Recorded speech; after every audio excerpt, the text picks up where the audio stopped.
डुमरी विधायक जयराम महतो ने रविवार को विस्थापितों की जनसभा में कहा कि उन्हें मारने के लिए 1.5 करोड़ रुपए की सुपारी दी गई थी। उन्होंने बताया कि कोयलांचल की इसी धरती पर शूटरों ने उन्हें चेतावनी दी और कहा कि वे उन्हें नहीं मारेंगे, क्योंकि उनमें उन्होंने अपना बचपन देखा है। विधायक ने कहा कि अगर शूटर अनुमति देंगे तो वे नाम भी मीडिया के सामने उजागर करेंगे।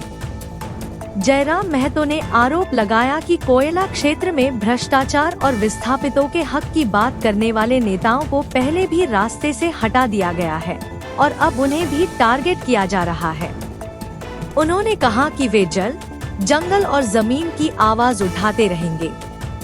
साथ ही उन्होंने झारखंड सरकार द्वारा विस्थापित आयोग के गठन का स्वागत किया और कहा कि इसे जल्द लागू किया जाए ताकि विस्थापितों को उनका हक मिल सके। में रख के आपके बीच आता है, ताकि मैं भी मानता हूँ अगर आज हम लोग नहीं जागे तो हमारे पास एक एक जमीन नहीं बचेगा, हम दर बदर की ठोकरें खाएंगे, हम बेघर हो जाएंगे। इसलिए तुम्हें इसलिए लड़ना है कि बाल बच्चों का भविष्य सुरक्षित हो सके।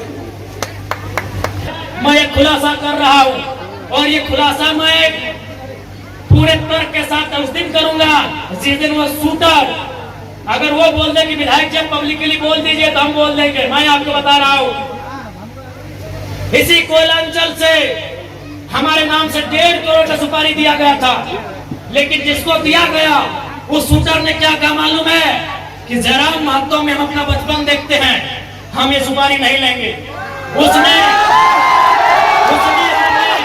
उसने अपने लोगों को मेरे पास भेजा और बोले कि जाकर उनको अलर्ट कर दीजिए, हम लोग सुपारी रिटर्न कर रहे हैं, लेकिन कोई दूसरा ले लेगा तो फिर हम लोग गारंटी नहीं लेंगे। उनको बोलिए वो सुरक्षित रहे, लेकिन हम उनका नाम और सारी चीजों को क्लियर इसलिए नहीं करेंगे क्योंकि एक प्रोटोकॉल होता है। अगर वो सच बोल दे कि आप पब्लिकली प्रेस में आके बोल दीजिए, हम उस दिन बोलने में हमको डर नहीं लगेगा। 1.5 करोड़ का सुपारी सिर्फ इसलिए गया था कि ये सब पे बात करता है, ये कंपनी पे बात करता है, कोयला पे बात करता है, ये करप्शन पे बात करता है। ये आपको मैं एक सच्चाई अपनी बता रहा हूँ, लेकिन उसने लेने से इनकार कर दिया कि जयराम महतो में हम अपना बचपन देखते हैं। वो आज मिट्टी से निकल कर बाहर आया है, तो इनको ये आपको क्या लगता है कि इनको हमारे शब्दों से, हमारे विचारों से, हमारी आवाज से इनके पैंट गिली नहीं हो रही है? ये तैयारी कर रहे हैं, ये इस बात की तैयारी कर रहे हैं कि शक्तिनाथ महतो की तख्तपारी से हटा दिया जाए, ये इस बात की तैयारी कर रहे हैं कि हमें ठिकाने लगा दिया जाए।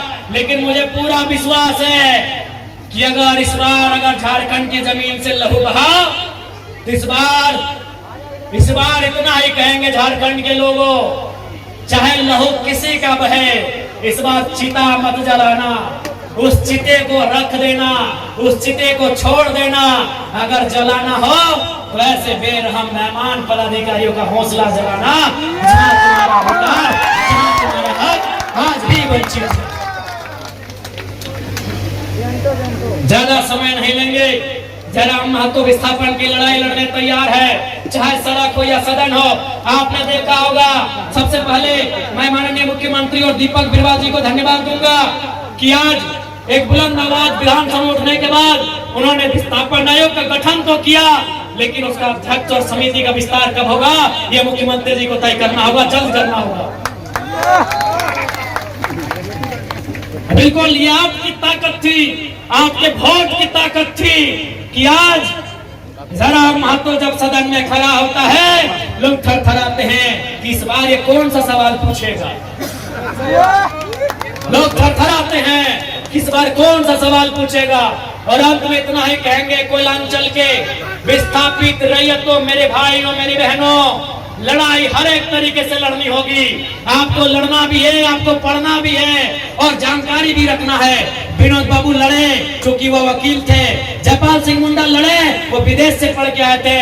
अरे भारत की आजादी को पढ़िए ना, Gandhi barrister, Nehru barrister, Patel barrister, Netaji Subhash Chandra Bose ICSE में टॉप करने वाले। आईसीएस मतलब जिस समय होता है यूपीएससी, उस समय आईसीएस था, Indian civil service. Netaji Subhash Chandra Bose कौन थे?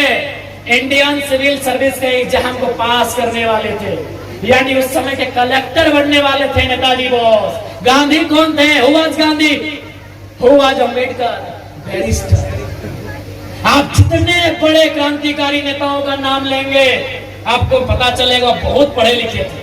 गांधी वाजे बैरिस्टर, अंबेडकर वाजे बैरिस्टर, नेहरू वाजे बैरिस्टर, पटेल वाजे बैरिस्टर, सभी पढ़े लिखे लोग थे। और नेताजी उस समय के डीसी मान लीजिए, आज के डीसी, आज जो डीसी का है वही नेताजी बोस को मान लीजिए, उस परीक्षा को पास करने वाले नेताजी। इसलिए पढ़ना भी होगा, तुम्हें जानना भी होगा, तुम्हें अध्ययन करना होगा, तभी इस लड़ाई को सार्थक कर पाएंगे। चूंकि रात हो जाएगी और हमको भी लगता है आ जाएगा।